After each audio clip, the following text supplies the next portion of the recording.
ত্রয়োদশ জাতীয় সংসদের সংরক্ষিত নারী আসনে বিএনপির দলীয় মনোনয়ন ফরম বিক্রি শুরু হচ্ছে আজ থেকে। রাজধানীর নয়াপল্টনে দলটির কেন্দ্রীয় কার্যালয়ে নারী আসনের জন্য মনোনয়ন ফরম পাওয়া যাবে। কিছুক্ষণের মধ্যেই এই ফরম সংগ্রহ করা যাবে। সেখানে আছেন সহকর্মী আমিনুল ইসলাম। বিস্তারিত জানতে সরাসরি যুক্ত হচ্ছি তার সঙ্গে। আমিনুল, কখন থেকে মনোনয়ন ফরম বিক্রি শুরু হবে?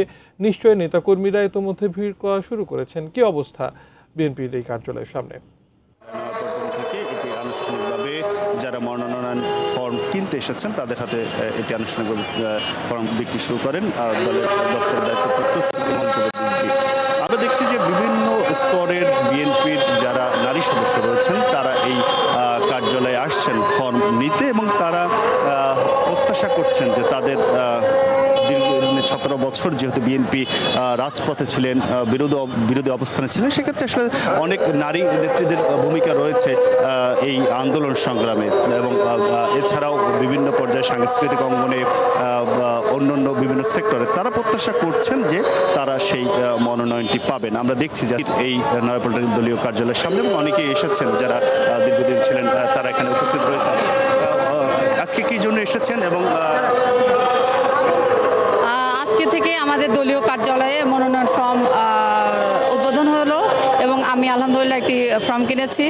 আসলে দলের প্রতি আমার প্রত্যাশা একটাই, 17 বছর আমি যেহেতু একটানা মাঠে ছিলাম, আমার কোনো কর্মসূচিতে অনুপস্থিতি নাই 17 বছরের, এবং এই আন্দোলন করতে গিয়ে অজস্র দিন পুলিশের মার খেয়েছি, আমি কারাভোগ করেছি দীর্ঘদিন এবং ডিবি কার্যালয়ে 8 দিন রিমান্ডে ছিলাম একটি অমানবিক ট্রমার ভিতরে। আমি আসলে এখনও ভীত, সেই মানে মনে পড়লে এখনও গা শিউরে ওঠে। আসলে দলের প্রতি আমার আসলে এটাই আবেদন থাকবে যে দল আমার মতো যারা 17 বছর সম্মুখ সারিতে থেকে দলের প্রতিটি কর্মসূচিতে অংশগ্রহণ করেছে, একনিষ্ঠভাবে কাজ করেছে এবং যারা ত্যাগ স্বীকার করেছে এবং অবশ্যই যারা পার্লামেন্টে যাওয়ার মতো যোগ্য, দল যেন সেই সকল নারীদেরকে বের করে মূল্যায়িত করেন এবং নতুনদের, আজকে দেখতে পাচ্ছি অনেক নতুন মুখ, এই নতুনদের ভিড়ে আমরা যেন এই 17 বছরের ত্যাগী আন্দোলন সংগ্রামের যারা পোর খাওয়া নেত্রী তারা যেন হারিয়ে না যায়। দলের প্রতি এটাই প্রত্যাশা। ধন্যবাদ। আরিফা সুলতানা রুমা যেমনটি বলছিলেন যে তিনি দীর্ঘদিন রাজপথে ছিলেন, তাদের যেন মূল্যায়ন হয়, এমনটি যারা এই জায়গায় ফর্ম কিনতে এসেছেন তারা আসলে বিভিন্নভাবেই তারা দলকে অবদান রাখছেন বা দলের সাথে জড়িত রয়েছেন, বিভিন্ন কমিটিতে রয়েছেন, তারা প্রত্যাশা করছেন যার যার জায়গা থেকে তারা মনোনয়ন পাবেন। অসংখ্য ধন্যবাদ।